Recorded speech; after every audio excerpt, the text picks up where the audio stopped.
19 அதிகாரம் 10ஆம் வசனத்தில் இழந்து போனதை தேடவும் ரட்சிக்கவுமே மனுஷகுமாரன் ஆகிய இயேசு நான் வந்திருக்கிறேன் என்பதாக ஆண்டு சொல்கிறார். அதாவது இழந்து போனதை தேடி ரட்சிக்கிறவர் ஆண்டவர் இயேசு. எப்படிப்பட்டவர்? இழந்து போனதை தேடி வந்து ரட்சிக்கிறவர். உங்களை தேடி வந்திருக்கிறார். இன்றைக்கி உங்கள் வீட்டுக்குள்ளே நீங்கள் இருக்கிற இடத்துல உங்களை தான் தேடிக்கிட்டு இருக்கிறார். குடிச்சு வாழ்க்கையை கெடுத்து கொண்டு அவமானத்தோடு உட்கார்ந்துருக்கீங்களே, உங்களை தான் அவர் தேடுகிறார். ரகசியமாக பாவத்தில் மதுபானத்திற்கும் போர் வசல்கள் அடிமைப்பட்டு வெளியே தெரியாமல் குற்ற மனசாட்சியோட பயத்தோடு உட்கார்ந்துருக்கீங்களே, உங்களை தான் அவர் தேடி வந்திருக்கிறார். நிந்தைகள், அவமானம், வியாதி, வேதனை, வாழ்க்கையை முடிஞ்சு போச்சு, நீ செத்து போனால் நல்லதுன்னு நினைத்து கொண்டிருக்கீங்கள, உங்களை தேடி வந்திருக்கிறார். இழந்து போனதை தேடி ரட்சிப்பதற்கு வந்தவர் இயேசு கிறிஸ்து. அவர் இந்த உலகத்தில் கடவுள் ஒருவர் சேரக்கூடாத ஒளியில் வாசம் பண்ணுகிறவர், மனிதரில் ஒருவரும் கண்டிராதவர், காணக்கூடாதவர் என்று 1 தீமோத்தேயு 6:14 பைபிளில் ஆண்டவரை பற்றி எழுதியிருக்கிறாரு. அவ்வளோ பெரிய தேவன், அவரை யாரும் மனுஷன் தன்னுடைய மாம்ச கண்ணால் பார்க்க முடியாது. அவ்வளவு பிரகாசமான வெளிச்சம், ஆவியாயிருக்கிறவர். அப்போ மனிதனுக்கு தன்னை வெளிப்படுத்த வேண்டுமானால் நம்மை போல சாதாரண மனிதனாக வந்தாதான் மனிதர்கள் அவரை நெருங்க முடியும். அதுக்காகத்தான் தன் மகிமையை துறந்து ஏழ்மை கோலம் எடுத்து இந்த உலகத்தில் சாதாரண மனிதனாக வந்தார் என்று அவரை குறித்து வேதத்தில் சொல்லப்பட்டிருக்கிறாரு.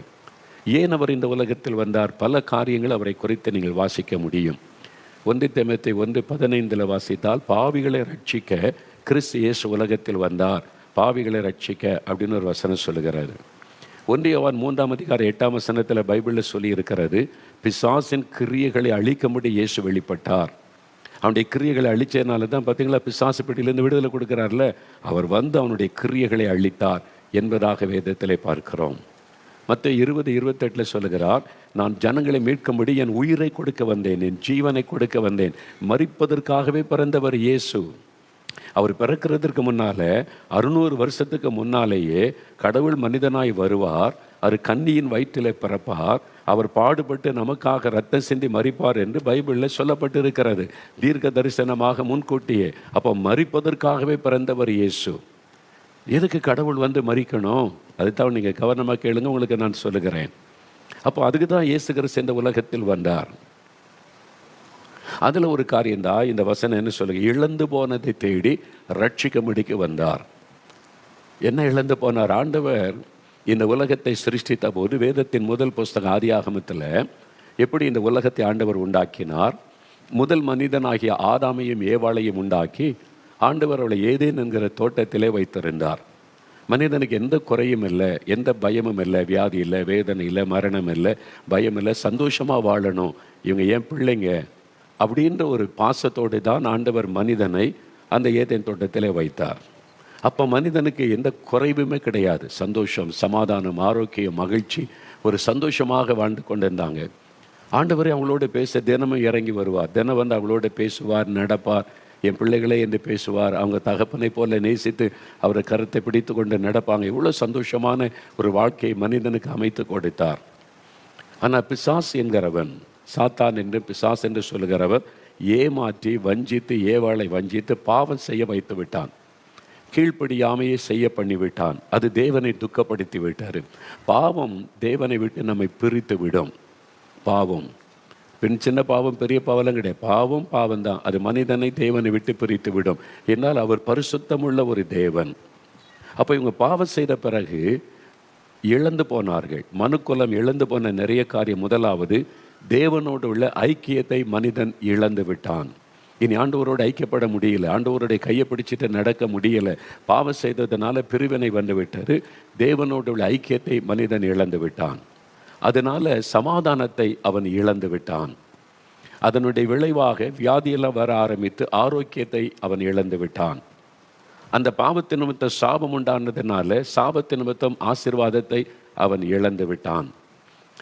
அது நிமித்தமாக பயம் உள்ளத்தில் வந்தது. இப்பொழுது தைரியத்தை அவன் இழந்து விட்டான். இப்படி மனிதன் பாவம் செய்தது நிமித்தம் நிறைய இழப்புகள் மனிதனுக்கு வந்தது. அதுதான் இன்றைக்கு வரைக்கும் நம்மை தொடர்ந்து வருகிறது. பயம், வியாதி, சாபம், பாதிப்புகள். அதனால் ஒரு பூரணமான ஒரு ஆசீர்வாதம் இல்லாதபடி இழப்புகளுக்கு மத்தியிலே நம்ம வாழ்ந்து கொண்டிருக்கிறோம். இன்றைக்கி உங்களை யோசித்து பாருங்கள், உங்கள் சமாதானத்தை இழந்துட்டீங்க, உங்கள் குடும்ப சந்தோஷம் பாவத்து நிமித்தமாக இழந்து போனது, உங்களுடைய சரீர ஆரோக்கியத்தை இழந்துட்டீங்க, உங்களுடைய வருமானத்தை இழந்துட்டீங்க, உங்களுடைய மன தைரியத்தை இழந்துட்டீங்க, நம்பிக்கை இழந்துட்டீங்க, எதிர்காலம் எப்படி இருக்குமோன்ற பயம், கலக்கம். யோசித்து பாருங்க, நிறைய காரியத்தை மனிதன் இழந்து போனான். வெளியில் அதை சொல்லாவிட்டாலும் அவனுக்குள்ளே தெரியும் ஒரு வெறுமை, அந்த வேதனை. ஆண்டவர் அதை பார்த்துதான் இழந்து போன இந்த மனிதனுடைய வாழ்க்கையில் அவன் இழந்து போனதை திரும்ப கொடுக்கணும். ஏன்னாங்க, என் பிள்ளைகள், நான் தான் அவனை சிருஷ்டித்தேன். பிசாசு ஏமாற்றி அவளை பாவம் செய்ய வைத்து அவனுடைய வாழ்க்கையில் இழப்பை கொண்டு வந்து விட்டான். நான் மறுபடியும் அவர்கள் இழந்து போனதை திரும்ப கொடுக்கணும். நான் அவர்களை தேடி கண்டுபிடித்து அந்த ஆசீர்வாதத்தை கொடுக்க வேண்டும் என்பதற்கு தான் கடவுள் மனிதனாய் அவதரித்து வந்தார். அதுக்கு தான் இயேசு வந்தார். இழந்து போனதை தேடவும் ரட்சிக்கவும் மனிதனை தேடி வந்து அவன் இழந்து போன நன்மை அவனுக்கு கொடுக்கணும் என்பதற்காக இந்த உலகத்தில் வந்தார். அவர் வந்து அந்த உலகத்தில் ஒரு ஊழியம் செய்த நாட்களில் பாருங்களேன், இயேசு ஊழியம் செய்த நாட்களில் ஒரு பாவியான பெண் வருகிறாள். அது லூக்கா 7ஆம் அதிகாரத்தில் எழுதியிருக்கிறாரு. அவள் சந்தோஷத்தை இழந்துட்டா, சமாதானத்தை இழந்து விட்டாள், பரிசுத்தத்தை இழந்து விட்டாள். ஆண்டவருடைய பாதத்தில் விழுந்து அழுகிறாள். அவள் இழந்து போன அந்த பரிசுத்தத்தை, அவள் இழந்து போன சமாதானத்தை ஆண்டவர் அவளுக்கு கொடுத்து அவளுடைய பாவத்தை மன்னித்து சமாதானத்தோடு அனுப்புகிறார். இழந்து போனதை திரும்ப கொடுத்தார். மற்ற 8ஆம் அதிகாரத்தில் வாசிக்கும் போது தொழுநோயினால் பாதிக்கப்பட்ட ஒரு மனிதன் வருகிறான். ஆரோக்கியத்தை இழந்து விட்டான், சந்தோஷத்தை இழந்து விட்டான். அதனால ஆண்டவரிடத்தில் வந்து ஒரு மன்றாட்டை ஜெபம் செய்கிறான். உமக்கு சித்தமானால் என்னை சுத்தமாக்குமால் முடியும். இயேசுவனை பார்த்து பரிதாபப்படுகிறார், மனதுருகுகிறார். ஐயோ, இவன் ஆரோக்கியத்தை இழந்து விட்டான். ஆண்டவர் அந்த ஆரோக்கியத்தை திரும்ப கொடுத்து பூரண சுகத்தை கொடுத்து மகிழ்விக்கிறார். பிசாசினால் பாதிக்கப்பட்ட தன் மகனுக்காக ஒரு தகப்பன் வருகிறான். நீங்கள் என் மகனை அந்த ஆவி கொல்லுவதற்கு முயற்சி பண்ணுகிறது, என் மகனுக்கு இறக்க செய்யும்னு சொல்லி அந்த பிசாசு அவனுடைய உயிரை வாங்க போராடுகிறது. அதனால அவங்களுக்குள்ள பயம், கலக்கம், என்ன நடக்குமோ என்கிற நிலைமை, தூக்கம் போய்விட்டது, தைரியம் போய்விட்டது, நம்பிக்கை போய்விட்டு எல்லாத்தையும் இழந்துட்டாங்க. இயேசு விடுதலை கொடுத்து அந்த மகனை தகப்பன் கையில் சந்தோஷமாய் கொடுக்கிறார். இழந்து போன சந்தோஷம், தைரியம் எல்லாம் அவர்களுக்கு வந்து விட்டது. மனிதன் இழந்து போனதை அவனுக்கு திரும்ப கொடுக்க, ஆண்டவர் இழந்து போன மனிதனை மறுபடியும் தன்னோடு ஐக்கியப்படுத்த, அதுக்குத்தான் கடவுள் மனிதனாக இயேசுவாக இந்த உலகத்தில் வந்தார். நீங்கள் நிறைய இழந்து போய் இருக்கிறீங்க. அதனால தான் இன்றைக்கு உங்களோட ஆண்டவர் பேசுகிறார். என் மகனே, மகளே, நீ இழந்து போன நிலைமையில வெளியே சொல்ல முடியாமல் உனக்குள்ளே வைத்து கஷ்டப்பட்டு வேதனைப்பட்டு கொண்டு இருக்கிறாய். உனக்காகத்தான் நான் இந்த உலகத்தில் மனிதனாய் வந்தேன் என்று ஆண்டவர் உங்களோடு பேசுகிறார். இதில் நீங்கள் பார்த்தீங்கன்னா, இயற்கைக்கு மேற்பட்ட விதத்தில் அவர் கிரியை செய்த பல காரியங்கள் இன்றைய ஊழிய பாதையில் 46 வருடம் தேவன் கிருபையாய் இரக்கமாய் இந்த ஊழியத்தில் என்னை பயன்படுத்தி கொண்டு வருகிறார். தகுதியற்ற எனக்கு இந்த பாக்கியத்தை கொடுத்து நடத்துவது அவருடைய கிருபை. அதில் நான் நிறைய இயற்கைக்கு மேற்பட்ட வித்தியாசமான, நம்ப முடியாத அற்புதமான காரியங்களை நான் பார்த்திருக்கிறேன். அப்படிப்பட்ட மனிதர்களை சந்தித்திருக்கிறேன். அதில் ஒரு அற்புதம் எனக்கு ஞாபகம் வருகிறது. நான் இன்றைக்கு ஜெபம் பண்ணின போது அதை ஆண்டவர் ஞாபகப்படுத்தி அதை வைத்து தான் உங்களோடு பேசும்படி எனக்கு கட்டளையிட்டார். அப்போது ஒரு மனிதன் இழந்து போனான். நாகர்கோவில் என்று ஒரு பட்டணம் இருக்கிறது. கன்னியாகுமரி மாவட்டத்தில் நாகர்கோவில் என்கிற பட்டணம். சில ஆண்டுகளுக்கு முன்பாக நடந்த உண்மை சம்பவம் இது. அங்கே ஒரு மனிதன், அவனுக்கு மனைவி 2 பிள்ளைகள்லாம் இருந்தாங்க. அவர் வேலை செய்து கொண்டு சம்பாதித்து கொண்டு குடும்பம் நல்லா போய்கொண்டு இருந்தது. திடீரென்று நண்பர்களோடு சென்று குடிக்க ஆரம்பித்தார். மதுபானம், டாஸ்மாக் கடை வந்துட்டுல மதுபானம் நல்ல ஈஸியாக கிடைக்கிறதில்ல, குடிக்க அடிமையாக்கி விட்டார். அந்த பாவம் அவரை அடிமையாக்கி விட்டது. குடித்து குடித்து குடித்து பாவம் அடிமையாக்குனதுனால சந்தோஷம், மெய்யான சமாதானத்தை இழந்துட்டார். அவர் குடிச்சிட்டு வந்து மனைவி அடிக்கிறது, குழந்தைகள் அடிக்கிறது. ஏன்னா அந்த மதுபானம் ஒரு மனிதனை மிருகத்தை போல மாற்றி விடுகிறாரு. தன் மனைவி பிள்ளைகளை கூட நேசிக்க விடாமல் செய்து விடுகிறாரு. எவ்வளோ நாள் அவங்க பொறுத்துக்கிட்டு இருப்பாங்க? அடி வாங்கி கொண்டு, சின்ன பிள்ளைகளும் பயந்து கொண்டு, எதுக்கு இந்த அப்பாண்டி பிள்ளைகள் கேட்கக்கூடிய அளவுக்கு அவர் நடந்து கொள்ளுகிறார். சம்பாதிக்கிற பணத்தை வீட்டுக்கு கொண்டு வருவதில்லை. குடித்து மதுபான போதையில் வர்றது, பணமும் கொடுக்கறதில்லை. அடியும் மனைவி பிள்ளைகளை அடிப்பது. அந்த பிள்ளைகள் எப்படி தாங்குவாங்க யோசிங்க. பொறுத்து பொறுத்து பார்த்தாங்க, சமாளிச்செல்லாம் பார்த்தாங்க. அதுக்கு மேலே சமாளிக்க முடியலை. அதனால் அடியும் தாங்க முடியலை, சாப்பாட்டுக்கும் வழி இல்லை. அதனால் அந்த மனைவி இவரோடு வாழ முடியாதுன்னு சொல்லி தன் பிள்ளைகளோடு தாய் வீட்டுக்கு போயிட்டாங்க. அவங்க அப்பா அம்மா வீட்டுக்கு போயிட்டாங்க. அங்காவது என் பிள்ளைகள் சாப்பிடட்டும், இவருக்கு சாப்பாடு கூட கொடுக்கறது இல்லையேன்னு சொல்லி இப்போது அவர் தன்னுடைய குடும்பத்தை இழந்து விட்டார். தன்னுடைய மனைவி பிள்ளைகளை இழந்துட்டார், தனியாக இருக்கிறார். ஆரம்பத்தில் ரொம்ப சந்தோஷம். முன்னால் மனைவி வந்து திட்டுவாங்க, பேசுவாங்கன்னு பயந்துக்கிட்டு இருந்தாரா? இப்போ யாரும் கண்ட்ரோல் கிடையாது. இஷ்டப்படி குடிக்கலாம், இஷ்டப்படி வரலாம், போகலாம். கொஞ்ச நாள் அது நல்லா தெரிஞ்சது அவருக்கு. அதனால் குடிச்சிட்டு வர்றது, எல்லாம் சம்பாதிக்கிற பணத்தெல்லாம் அதில் செலவு பண்ணிட்டு வர்றது, இப்போ யாரும் கேட்குறக்கு இல்லையா? இது கொஞ்ச நாள் அப்படி இருந்தது, அவ்வளோதான். இப்போ வேலைக்கு ஒழுங்காக போகிறதில்லை. இப்போ சரீரம் பாதிக்கப்பட்டு விட்டது. குடித்து இப்போ ஆரோக்கியத்தை இழந்து விட்டார். அவருடைய சரீர ஆரோக்கியம் போய்விட்டார். இப்போ வேலை செய்ய முடியல. குடித்த போதையில் இருந்து வேலைக்கு ஒழுங்காக செய்ய போகலை. அவங்க பார்த்தாங்க, நீ லாக் இல்லை வேலைக்கு, அதனால் வேலையை விட்டு ஒன்று நிறுத்திடுறோன்னு வேலை போய்விட்டார். வேலையை இழந்து விட்டார். பாருங்கள், ஒன்றா இழந்து பாவம் ஒரு மனிதனுக்குள்ளே இழப்பை கொண்டு வரும். சமாதானத்தை இழந்தார், குடும்பத்தை இழந்தார், மனைவி பிள்ளைகளை இழந்தார், சரீர ஆரோக்கியத்தை இழந்தார். இப்போ வேலையை இழந்து விட்டார், சம்பாத்தியம் இல்லை, என்ன செய்வது? இப்போ நம்பிக்கை இழந்து விட்டார், இனி வாழ முடியாது. மதுபானம் இல்லாமல் இருக்க முடியல, மதுபானம் வாங்குறதுக்கு காசும் இல்லை, இனி என்ன செய்கிறது? எல்லாத்தையும் இழந்து தனித்து நிற்கிற நிலைமை. அப்படி இழந்து போன நிலைமையில் ஒரு நாள் காலையில் அவர் எழுந்து உட்காந்து யோசித்து பார்த்தார். நான் இப்படி குடிச்சு என் நிம்மதியும் போச்சு, என் மனைவி பிள்ளைகள் நிம்மதியும் போச்சு, அவங்களும் என்னை விட்டு போயிட்டாங்க. அப்புறம் சரீரமும் கெட்டு போய் வியாதியாகி விட்டது, வேலையும் போய்விட்டது, சமுதாயத்தில் மரியாதையும் போய்விட்டது. யார் மதிப்பா? மனைவி பிள்ளைகளை அடித்து வரட்டிட்டு இப்படி இருக்கடான்னு சொல்லிட்டு யார் அவரை மதிப்பாங்க? அக்கம் பக்கத்தில் மரியாதையும் போய்விட்டது, எல்லாத்தையும் இழந்துட்டார். இனி என்ன இருக்குது வாழ்வதற்கு? செத்து போயிடலாம், என் வாழ்க்கை இப்படி ஆயிட்டே அப்படின்னு சொல்லி தன்னை கொஞ்சம் உணர்ந்தார். நான் இந்த தப்பு பண்ணிட்டேன், இந்த மாதிரி பாவத்தில் விழுந்துட்டேன், அதனால தான் இவ்வளோ பெரிய பாதிப்பு, இனி என்ன செய்ய முடியும்? எல்லாத்தையும் இழந்துட்டேன், இனி சரிப்படுத்த முடியாது, அவ்வளோதான், அதனால் நான் மறித்து தான் போகணும் அப்படின்னு சொல்லி அந்த காலை நேரத்தில் அப்படியே தனியாக வீட்டுக்குள்ளே உட்கார்ந்து யோசித்து கொண்டு இருந்தபோது ஒரு சத்தம் அப்படியே காதலை கேட்டது. அதான் சொன்ன, இயற்கைக்கு மேற்பட்ட விதத்தில் இதே மாதிரி சில சம்பவங்கள் நடந்ததை நான் பார்த்துருக்கிறேன். ஒரு சத்தம் அவருடைய காதலை கேட்குது. என்ன சத்தம் கேட்கிறது? வானத்தின் வாசலுக்கு போ அப்படின்ற ஒரு சத்தம். வானத்தின் வாசலுக்கு நீ போ அப்படின்ற ஒரு சத்தம் கேட்குது. வானத்தின் வாசலா? அது என்னது? காது தெளிவாக காதில் கேட்குது அந்த சத்தம். மனசில் கேட்டதில் காதில் அந்த சத்தம் கேட்குது. வானத்தின் வாசலுக்கு போ என்பதாய் ஏதோ ஒரு சத்தம் கேட்குது. வானத்தின் வாசலுங்குது. அது என்னது? அவர் பைபிள் வாசிக்கிறதில்ல, ஜெபிக்கையில் ஒன்றும் தெரியாது வசனமும். வானத்தின் வாசல் சொல்லுது, நீ மெதுவாக எழுந்து பக்கத்து தெருவில் அவருடைய உறவினர் ஒருவர் இருந்தாங்க. இது ஒரு சனிக்கிழமை காலையில் நடக்கிறாரு. விடியற் காலையில் சத்தம் கேட்டோன்னே விடியற் காலை அவர் எழும்பி பக்கத்து தெருவில் சொந்தக்காரங்க ஒருவர் இருக்கிறாங்க, தெரிஞ்சவங்க, பழகினவங்க இருக்கிறாங்க. அங்கே போனால் அவங்க எங்கே புறப்பட்டுக்கிட்டு இருக்காங்க, ஃபேமிலியாக குடும்பமாக இங்கே கிளம்புறாங்க. இவர் போய் நின்றுட்டு இவர் பார்த்தோன்னே அவங்களும் துக்கப்பட்டாங்க, இந்த மாதிரி ஆயிட்டேப்பான்னு சொல்லி. இவர் ரொம்ப வருத்தத்தோடு போய், என் வாழ்க்கை எப்படி ஆகிப்போச்சு, எல்லாத்தையும் நான் இழந்துட்டேன், இந்த பாவத்தினால எல்லா இழப்பும் வந்து விட்டது, இனி வாழ்க்கையை முடிஞ்சு போச்சு, அவ்வளோதான், சாகத்தான் வேணும் அப்படின்னு நினைத்து கொண்டு இருக்கும்போது விடியற் காலையில் எனக்கு ஒரு சத்தம் கேட்டார். வானத்தின் வாசலுக்கு போ அப்படின்ற சத்தம் கேட்டுச்சு. அப்படின்னா என்னது அப்படின்னு கேட்டார். அவங்க ஆச்சரியப்பட்டு, என்ன கேட்டுச்சு? வானத்தின் வாசலுக்கு போன்ற ஒரு சத்தம் என் காதில் கேட்டுச்சு, அப்படின்னா என்னதுன்னு எனக்கு தெரியல, அதான் அவங்கள்ட்ட கேட்கலான்னு வந்தேன்னு சொல்லி.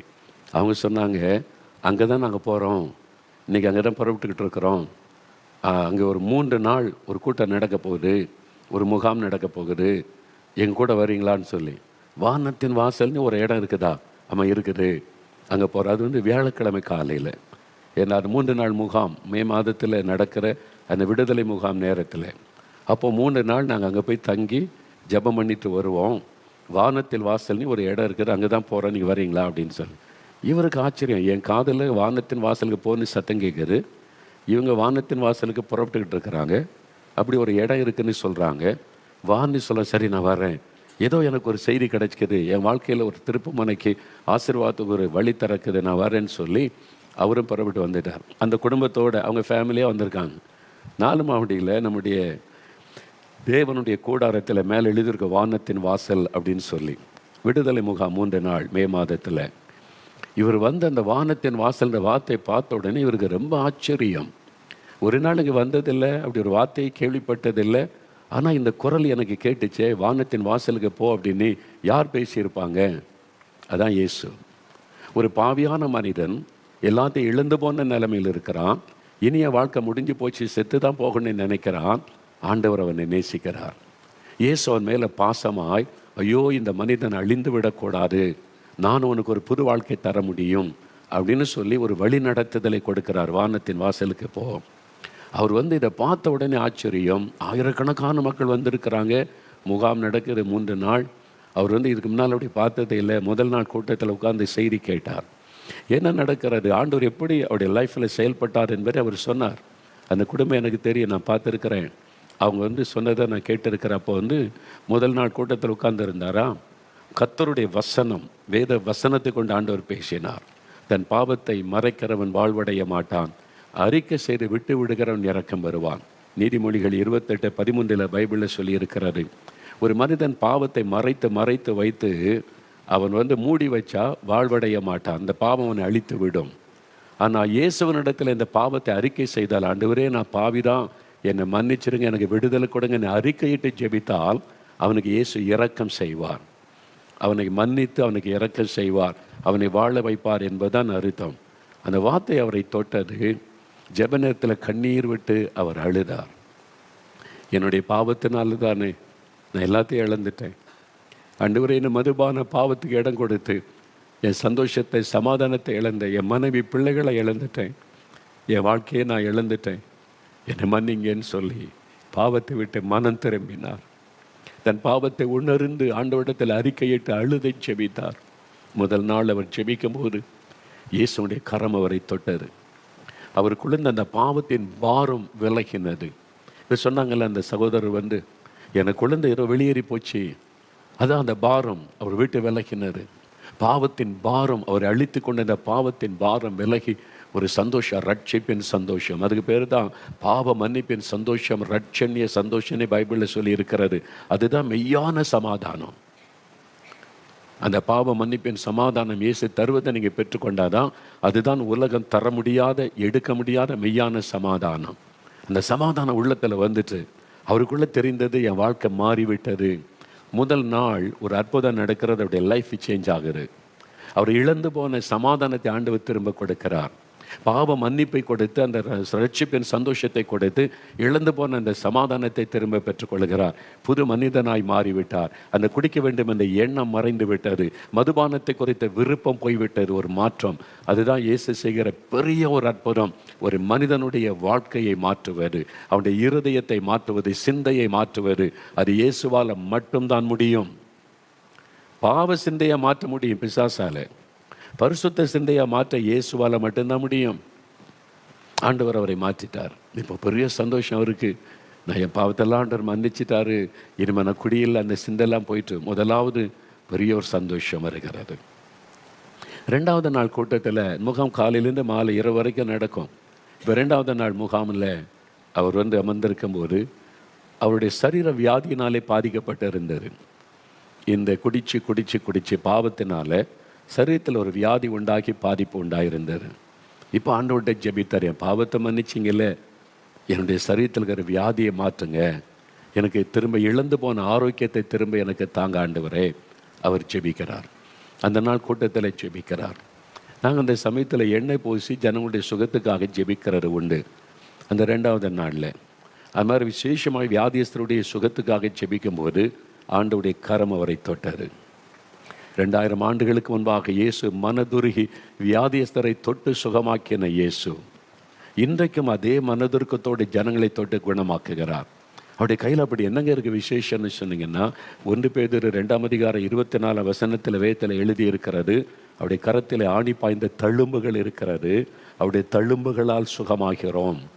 அந்த தழும்புள்ள கரம் தொட்ட உடனே வியாதி நம்மை விட்டு விலகிவிடும். அவர் சிலுவையில் நம்முடைய நோய்களை சுமந்திருக்கிறார். 1 பேதுரு 2:24 சொல்லுகிறது, நம்முடைய பாவத்தை மன்னிக்க அவர் சிலுவையிலே பாவங்களை சுமந்தார். மத்தேயு 8:17 பைபிள் வேதத்தில் சொல்லியிருக்கிறது, அவர் நம்முடைய நோய்களையும் பலவீனங்களையும் சிலுவையிலே சுமந்தார், நமக்காக காயங்களை ஏற்றுக்கொண்டார். ஆணி அடிக்கப்பட்ட கையில், அந்த ஆணி அடிக்கப்பட்ட தழும்புகள் இப்பவும் இயேசுவின் கையில் இருக்கிறது. அவருடைய தழும்புகளால் குணமாகிறோம் என்று வசனம் சொல்லுகிறது. அப்போ ஏன் அவர் காயப்பட்ட தழும்புகளை ஏற்றுக்கொண்டார்? நம்மை சுகமாக்குவதற்கு. அதில் ஒரு வல்லமை உண்டு. அதனால் தான் இயேசுவே தொடும், இயேசுவே குணமாக்கும் என்று செபிக்கிறோம். அவருடைய தொடுதலை பலர் உணர்கிறார்கள். நான் மரணப்படுக்கையில் கிடந்தபோது இயேசுடைய கரம் என்னை தொட்டதை உணர்ந்தேன். உடனே என்னுடைய மரணக்கட்டு மாறி நான் சுகம் பெற்று விட்டேன். அவருடைய தழும்புகள் அந்த வல்லமை இருக்கிறாரு. அந்த சகோதரனை ஆண்டவர் தொட்டார், வியாதி போய்விட்டது, மறைந்து விட்ட சரீரத்தில் இழந்து போன ஆரோக்கியத்தை திரும்ப பெற்றுக்கொண்டார். இப்போ இன்னும் பெரிய சந்தோஷம், பாவம் மன்னிக்கப்பட்டு உள்ளத்தில் ஒரு பெரிய சமாதானம், சரீரத்தில் இந்த வியாதி போய்விட்டது, இப்போ நல்ல ஆரோக்கியம், பெரிய சந்தோஷம். அதுதான் இயேசு, அதுதான் இயேசு. உங்களுக்கு கூட இந்த மாதிரி ஒரு தேவை இருக்குல்ல, பாவம் மன்னிக்கப்படணும், இந்த பாவம் என் மனசாட்சியை பாதிக்குது, இந்த பாவம் தொடர்ந்து வந்துக்கிட்டே இருக்குது, அதை விடவும் முடியல, அந்த பாவ சிந்தனை போராடுது. இயேசுவால் விடுதலை கொடுக்க முடியும். யோவான் 8:36 சொல்லுகிறது, இயேசு கிறிஸ்து விடுதலையாக்கினால் மெய்யாகவே விடுதலை ஆவீர்கள். இன்றைக்கு உங்களுக்கு பாவத்தில் இந்த விடுதலை, இன்றைக்கு உங்களுக்கு பாவ மன்னிப்பின் சந்தோஷம் நீங்கள் பெற்றுக்கொள்ள போறீங்க. ஏன்னா உங்களுக்காகத்தான் அந்த உலகத்தில் மனிதனாக இயேசு வந்தார். அவங்க கிறிஸ்தவங்களுக்காக இயேசு வரவில்லை. இயேசு பிறந்தபோது கிறிஸ்தவங்களே கிடையாது. பின்னால தான் மக்கள் கிறிஸ்தவர்கள் என்று அவங்க அழைக்கப்பட்டாங்க. அப்போ இயேசு பிறக்கும்போது கிறிஸ்தவங்கன்னு ஒரு கூட்டமே கிடையாது. முழு உலகத்திற்கும் பாவத்திலிருந்து மக்களை விடுதலையாக்க இரட்சகராகத்தான் இயேசு வந்தார். உங்களுக்காக உங்கள் பாவத்தை மன்னித்து பாவத்திலிருந்து விடுதலையாக்கத்தான் இயேசு மனிதனாய் வந்தார். அதுக்கு தான் சிலுவை சுமந்தார். நம்முடைய பாவங்களை தன்மீது ஏற்றுக்கொண்டு சிலுவை சுமந்து ரத்தம் சிந்தி பலியானார். ஏன்னால் ரத்தம் சிந்ததில் இல்லாமல் பாவ மன்னிப்பு உண்டாகாது. உலகத்தில் இருக்கிற பெரும்பாலான மதங்களில் மிருகத்தை பலி செலுத்த ரத்தம் சிந்துறாங்க. ஏன்னா ரத்த சிந்துதலிருந்து பாவ மன்னிப்பு உண்டாகாது என்று அந்த மிருகத்தின் மேலே தன்னுடைய பாவத்தை செலுத்தி அந்த ரத்தத்தை சிந்துகிறார்கள். இது நிறைய மதங்களில் இருக்கிறது. சிலதில் வெளிப்படையாக செய்கிறாங்க, சிலதை ரகசியமாக செய்கிறாங்க. ஆனால் வேதம் சொல்லுகிறது, ரத்தம் சிந்துதல் இல்லாமல் பாவ மன்னிப்பு உண்டாகாது. அப்போ மிருகத்தினுடைய ரத்தம், ஆட்டினுடைய ரத்தம், கோழியினுடைய ரத்தம், இந்த பறவையினுடைய ரத்தம் எல்லாம் மனிதனுடைய பாவத்தை நிரந்தரமாக மாற்ற முடியாது. அந்த நேரம் ஒரு திருப்திக்காக மனிதன் வருஷம் பலி செலுத்தி அதில் திருப்தி அடைந்து போகிறான்.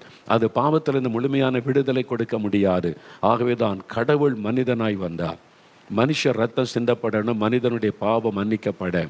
பரிசுத்தமுள்ள ரத்தமாக இருக்கணும், குற்றமற்ற ரத்தமாக இருக்கணும். உலகத்தில் அப்படி எந்த ஒரு பரிசுத்த மனிதனும் இல்லை. நாம் எல்லாரும் பிறக்கும் பொழுதே பாவத்தில் பிறக்கிறோம். அப்போ அதற்காகத்தான் கடவுள் மனிதனாய் வந்து அவர் அவருடைய பிறப்பை பரிசுத்தம், ஆண் துணை இல்லாதபடி கன்னிக்கு இயேசு கிறிஸ்து பிறந்தார். பரிசுத்தாவியனுடைய வல்லமையினால் அவர் பிறந்தார் என்பதாக வேதத்தில் பார்க்கிறோம். அதற்கு காரணம் அவர் பலியாக வேண்டும், அவர் பரிசுத்தராக இருக்க வேண்டும், எந்த ஒரு கரையும் தொடர்ந்து வரக்கூடாது. அப்படிப்பட்ட ஒரு பரிசுத்தராய் வாழ்ந்து தன்னுடைய இரத்தத்தை சிந்தணும். அதுக்கு தான் இயேசு வந்தார். தன்னுடைய இரத்தத்தை சிலுவையிலே சிந்தினார். அதன் மூலமாக நமக்கு பாவ மன்னிப்பு, சாபத்திலிருந்து விடுதலை, அவருடைய தழும்புகளால் வியாதியிலிருந்து அற்புத சுகம் தருகிறார். உங்களுக்கு என்னைக்கு தருவார். நீங்கள் இதை விசுவாசித்தாக அந்த அற்புதத்தை பெற்றுக்கொள்ள முடியும், உங்கள் வாழ்க்கையில் பெற்றுக்கொள்ள முடியும்.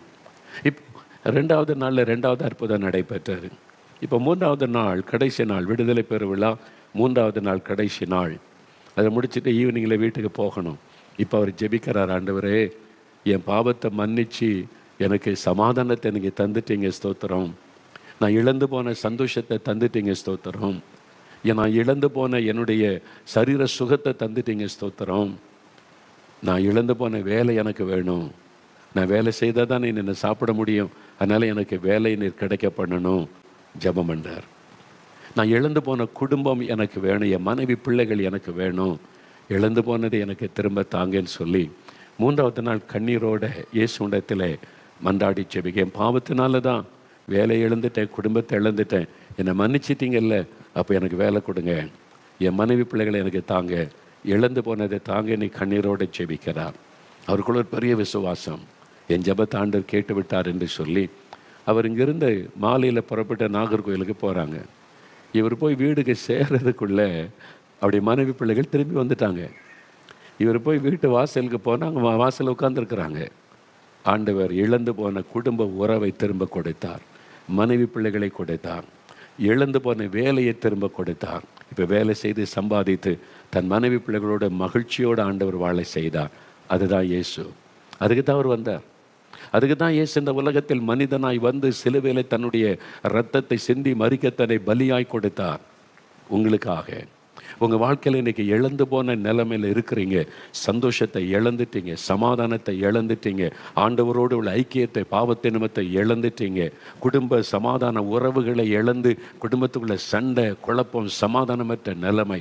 உங்களுடைய பிஸ்னஸில் நீங்கள் இழப்பை சந்தித்து கொண்டு இருக்கிறீங்க, வருமானத்தை இழந்துட்டீங்க, வேலையை இழந்துட்டீங்க, உங்களுடைய சரீர ஆரோக்கியத்தை இழந்துட்டீங்க. ஏதோ ஒரு இழப்பினால உங்களை மதிப்பு மரியாதை இழந்து மற்றவங்களுக்கு பரிகாசம் ஆயிட்டீங்க. ஒரு வேதனையோடு நின்று கொண்டு இருக்கிறீங்க. இயேசு சொல்லுகிறார், என் மகனே, உனக்காகத்தான் நான் இந்த உலகத்தில் மனிதனாய் வந்தேன். என் மகளே, உனக்காகத்தான். இழந்து போனதை தேடவும் ரட்சிக்கவும் தான் மனுஷகுமாரனாகிய இயேசு வந்தா. அதுக்கு தான் நான் வந்தேன். அப்போ இழந்து போனதை மறுபடியும் என்னோடு சேர்த்துக்கொள்ள, அந்த ஆசீர்வாதத்தை மனிதனுக்கு கொடுக்க தான் சிலுவையிலே மறிக்க என்னை ஒப்பு கொடுத்தேன். ஏன்னா நான் பலியாகாதபடி இந்த ஆசீர்வாதத்தை பெற முடியாது, பரிகாரம் செய்யணுமே. நான் அவர் தான் பரிகாரி. பைபிளில் சொல்லப்பட்ட இயேசு கிறிஸ்து பரிகாரியாக இருக்கிற கர்த்தர். இன்றைக்கி பாவத்துக்கும் சாபத்துக்கும் ஒரு ஒரு தோஷத்திற்கும் பரிகாரம் செய்யணும்னு பணம் செலவு செய்யப்படுகிறது அல்லவா? இயேசு தான் பரிகாரி. நானே ஒரு பரிகாரியாக இருக்கிற கர்த்தர் ஆண்டவர் சொல்லுகிறான். அதுக்கு தான் சிலுவையில் தன்னுடைய ரத்தத்தை சிந்தி அடிக்கப்பட்டு நொறுக்கப்பட்டு தன் சரீரத்தை காயப்பட ஒப்பு கொடுத்து அந்த சிலுவையில் ஒரு பரிகாரத்தை உண்டாக்க மறித்து 3ஆவது நாள் உயிரோடு கூட எழுந்து இன்றைக்கு உயிரோடு கூட இருக்கிறார். அந்த இயேசு தான் உங்களை சந்தித்து கொண்டு இருக்கிறார். இன்றைக்கு உங்களுக்கு ஒரு அற்புதம் நடக்க போகிறது. நீங்கள் இழந்து போனதை திரும்ப பெற்றுக்கொள்ள போகிறீங்க. உங்கள் வாழ்க்கையில் இழந்து போய் வேதனைக்கு நடுவில் இருக்கிற உங்களை தேவன் ஆசீர்வதித்து உங்களுடைய துக்கத்தை சந்தோஷமாய் மகிழ்ச்சியாய் மாற்றப் போகிறார். அதற்கான நேரம். அதுக்கு தான் இப்போ நாம் ஜெபிக்க போகிறோம். ஆண்டவரே, என் வாழ்க்கையிலையும் இந்த மாதிரி ஒரு அற்புதம் செய்யுங்க. நானும் இழந்து போன நிலைமையில் இருக்கிறேன். நான் இழந்து போனது எனக்கு திரும்ப வேணும் அப்படின்னு நீங்கள் உங்களை அர்ப்பணித்து ஜெபிக்கும் போது அந்த ஆசீர்வாதத்தை இன்றைக்கு நீங்கள் பெற்றுக்கொள்ள போகிறீங்க. அப்போ என்ன காரியத்தை இழந்துட்டீங்க, எதில் உங்களுக்கு அந்த ஆசீர்வாதம் வேண்டும் என்பதை நீங்கள் முதலாவது தீர்மானிக்கணும். ஒருவேளை உங்களுடைய பாவத்தை நிமித்தம் பரிசுத்தத்தை இழந்திருக்கலாம். உங்களுடைய பாவத்தை நிமித்தம் தேவனோடு உள்ள ஐக்கியத்தை இழந்து சமாதானத்தை இழந்து போயிருக்கலாம். எனக்கு மறுபடியும் அந்த பரிசுத்தம் வேணும், எனக்கு மறுபடியும் தேவனோடு நான் ஐக்கியப்படணும், மறுபடியும் எனக்கு அந்த சமாதானம் வேணும், இழந்து போனதை இயேசுவே எனக்கு திரும்ப தரணும் அப்படின்னு ஜெபிக்கணும். என்னை பாதிக்கிற அந்த பாவத்தில் இந்த விடுதலை வேணும் அப்படின்னு ஜெபிக்கணும். ரெண்டாவது, உங்களுடைய சரீரத்தில் வியாதி, ஆரோக்கியத்தை இழந்து சுகத்தை இழந்து ஒரு வலி, வேதனை, பலவீனத்தோடு நீங்கள் வாழ்ந்து கொண்டு இருக்கலாம். ஆண்டவர் நீங்கள் இழந்து போன சரீர ஆரோக்கியத்தை உங்களுக்கு அவர் திரும்ப தருவார், சுகம் தருவார். அவருடைய தழும்புகளால் சுகமாவீர்கள். இன்றைக்கு ஜெபிக்கும் போது அற்புதம் நடக்கும். அவங்க சொன்னாங்களே, முடக்குவாதத்தினால பாதிக்கப்பட்டிருந்த அந்த சகோதரி 12 வருஷம் முடக்குவாதத்தில் உட்கார்ந்து படுத்து வேதனை, நரக வேதனை, இயேசு தொட்டு குணமாக்கி விட்டாரே, அவருடைய தழும்புகளால் குணமாக்கினாரே. உங்களுக்கு செய்வார். எந்த வியாதியாக இருக்கட்டும், கேன்சராக இருக்கட்டும், அவருடைய தழும்புகளால் சுகமாவீர்கள். ஆத்தரைட்டிஸ், ஆஸ்தமா அல்லது ஹார்ட் ப்ராப்ளம், லங்ஸ் ப்ராப்ளம் எதுவாக இருக்கட்டும், உங்களுடைய எலும்புகள் நரம்புகள் பாதிப்பு, சைனஸ் ப்ராப்ளம், சிறு குழந்தைகளுக்கு ஃபிட்ஸ் வருது, சின்ன பிள்ளைகள் ஆரோக்கியத்தை இழந்துட்டாங்க, சின்ன பிள்ளைகளுக்கு இந்த வியாதி வந்து விட்டது. Any type of sickness, Jesus can heal you. அவரால் குணமாக்க முடியும். அவர் சகல நோய்களை சிலுவையில் சுமந்திருக்கிறார். இன்னைக்கு விசுவாசத்தோடு, ஆண்டவரே, நான் இழந்து போன சுகம் எனக்கு வேணும், அந்த ஆரோக்கியம் எனக்கு வேணும், நீங்கள் இழந்து போனதை திரும்ப தருகிற தேவன், உங்களுடைய தழும்புகளால் என்னை தொட்டு குணமாக்கனை கேட்கும் பொழுது அது நடக்கும். உங்கள் பிள்ளைகள், கணவன், மனைவி, பெற்றோர் யாருக்காகனாலும் நீங்கள் ஜெபிக்கும் போது ஆண்டவர் அந்த ஆசீர்வாதத்தை தருவார். ஒருவேளை உங்களுடைய வேலையை இழந்து, உங்களுடைய ஆசீர்வாதத்தை இழந்து, கடன் பிரச்சனை, நிந்தை, அவமானம், அப்படி இழப்புக்கு மத்தியில் நீங்கள் இருக்கலாம். குழந்தை இழந்து போயிட்டீங்களா? 2 முறை 3 முறை கருவுற்று நான் எதிர்பார்த்து கொண்டு இந்த ஆசீர்வாதத்தை இழந்துட்டனே, கரு சிதைவு ஏற்பட்டு விட்டது, அவமானம், நிந்தை, இனி அவ்வளவுதானா நீ சோர்ந்து போயிருக்கிறீங்களா? இழந்து போனதை திரும்ப கொடுக்கிற தேவன். நீங்கள் இழந்து போன நிலைமையில் மனவேதனையோடு இருக்கிறீங்களே, உங்களை சந்தோஷப்படுத்த ஆண்டவர் இன்றைக்கு உங்களுக்கு அற்புதம் செய்ய உங்களோடு பேசி கொண்டு இருக்கிறார். அப்போ இழந்து போனதை தேடி ரட்சித்து ஆசீர்வதித்து மகள பண்ண அவர் இந்த உலகத்தில் வந்தார். அவரே தேடி தேடி போகிறார். பைபிளை பாருங்கள், அவரை தேடி நிறைய பேர் வந்தாங்க. அவர் தேடி போகிறார். 38 வருஷம் வியாதி கொண்ட மனிதன் படுக்கையில் இருக்கிறான். அவனுக்கு இயேசு பற்றி கேள்விப்படலை. இயேசு அவனை தேடி போய், ஐயோ, இவன் இழந்து போனவன், உதவி செய்ய அற்புதம் செய்தார். இயேசு தேடி போகிறார். சமாரியாவில் ஒரு கிணற்று அருகே ஒரு பெண் சமாதானத்தை இழந்து பாவத்தினால் கரைப்பட்டு நிம்மதியை இழந்து வந்த மகளுக்கு அவள் இழந்து போன சமாதானத்தை கொடுக்கணும். இயேசுவே போய் நேரில் பேசுகிறார். அவளுக்கு அந்த பாவ மன்னிப்பின் சந்தோஷத்தை கொடுத்த மகிழ பண்ணுகிறார். ஆண்டவரை தேடி போய் இழந்து போன மக்களை தேடி தேடி கண்டுபிடித்து அவங்களை ஆசீர்வதித்த வேதத்தில் எழுதப்பட்டிருக்கிறாரு. இன்றைக்கு இந்த நிகழ்ச்சியின் மூலம் உங்களை தேடி உங்கள் வீட்டுக்குள்ளே இயேசு வந்திருக்கிறார். நீங்கள் இருக்கிற இடத்துல உங்கள் பக்கத்தில் வந்திருக்கிறார். ஏன்னா உங்களுக்கு ஒரு அற்புதம் தேவை.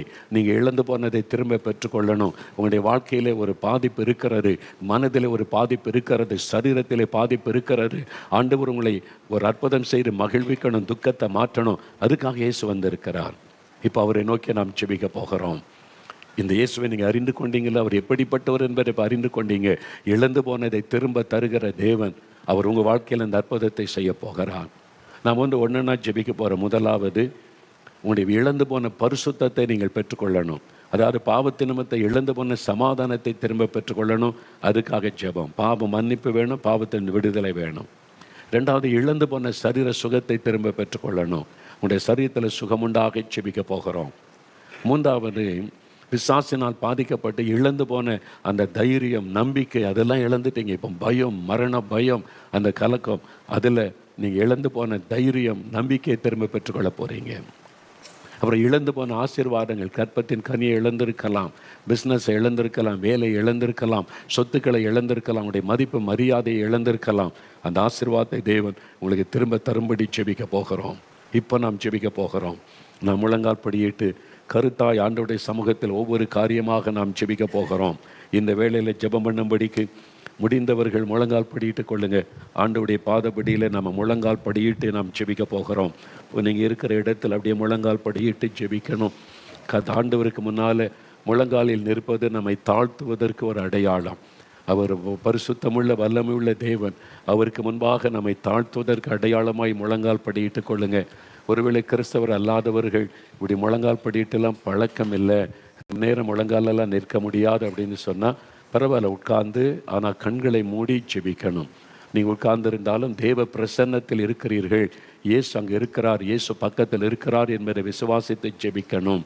அப்படி ஜெபிக்கும் போது எண்ணம் சிதறக்கூடாது. இருதயத்திலே ஒருமனப்பட்டு விசுவாசத்தோடு ஜெபிக்கும் போது அற்புதம் நடக்கும். அதனால கண்களை மூடி இயேசுவை கண்முன்னால் நிறுத்தி ஜெபிக்கணும். நீங்கள் கண்ணை திறந்திருந்தால் அங்கங்கே வேடிக்கை பார்த்து கொண்டு இருந்தால் ஒரு மனமாக ஜெபிக்க முடியாது. அந்த ஜெபத்திற்கு பதில் வராது.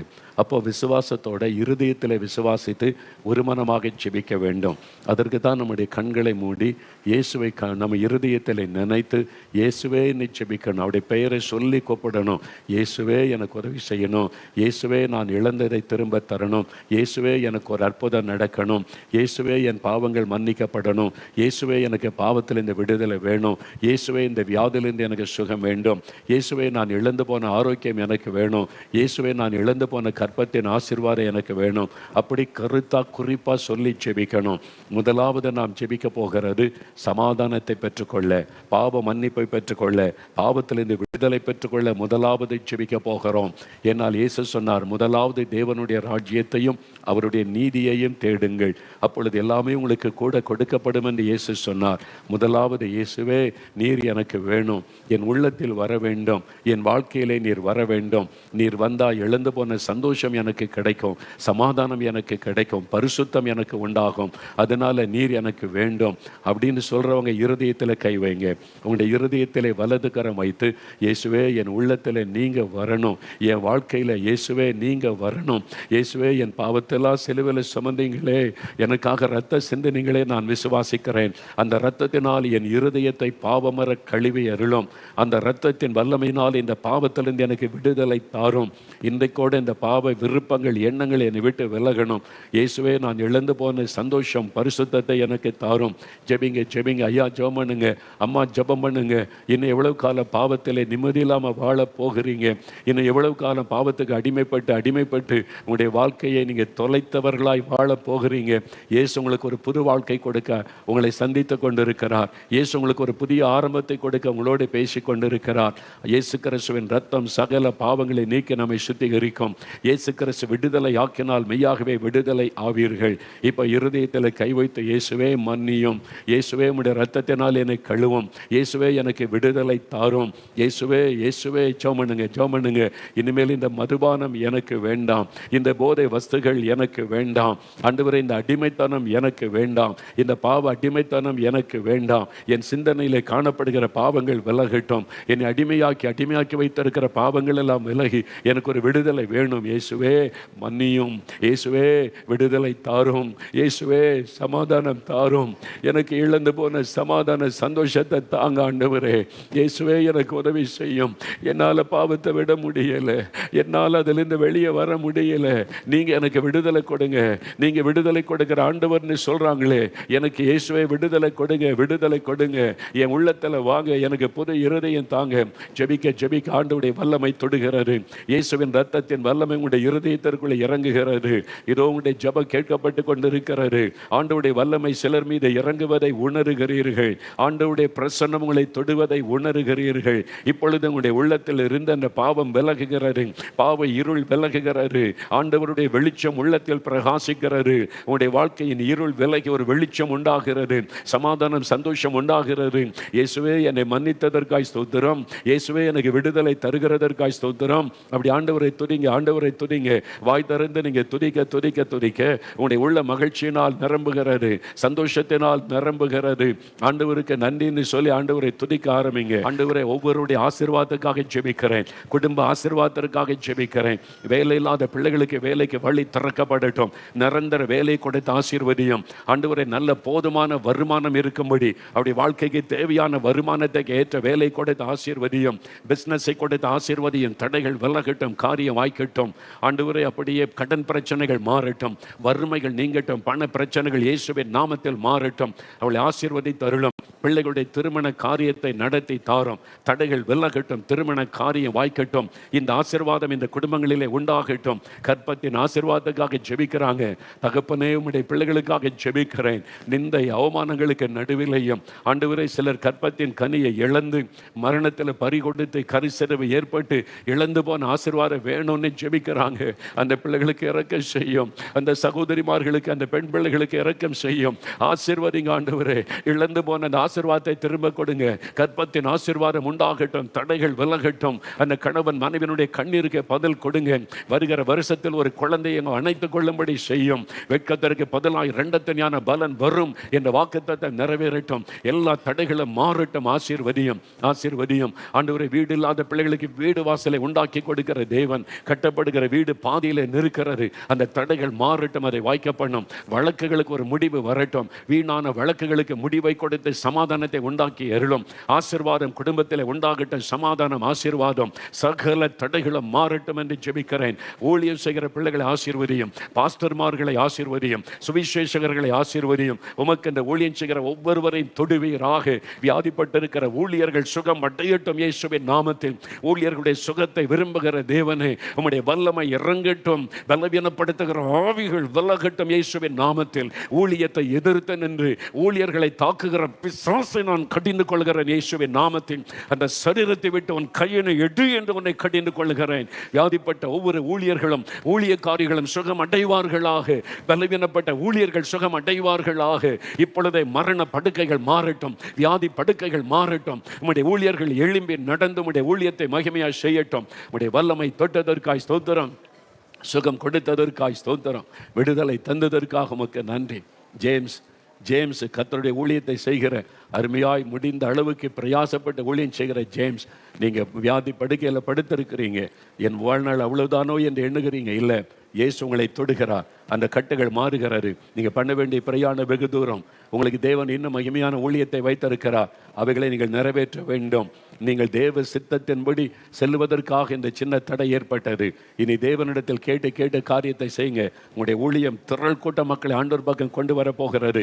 கர்த்தர் அப்படியே அந்த மகனை ஆசீர்வதியும், எல்லா கரமுயர்த்தி ஆண்டவரே நன்றி சொல்லுங்க. ஆண்டவரே ஸ்தோத்திரம், எங்கள் ஜெபம் கேட்கப்பட்டது, அற்புதம் செய்துவிட்டு எங்களை தேடி வந்து இழந்து போனதை தந்துவிட்டு உமக்கு ஸ்தோத்திரம், ஸ்தோத்திரம், ஸ்தோத்திரம், ஸ்தோத்திரம்.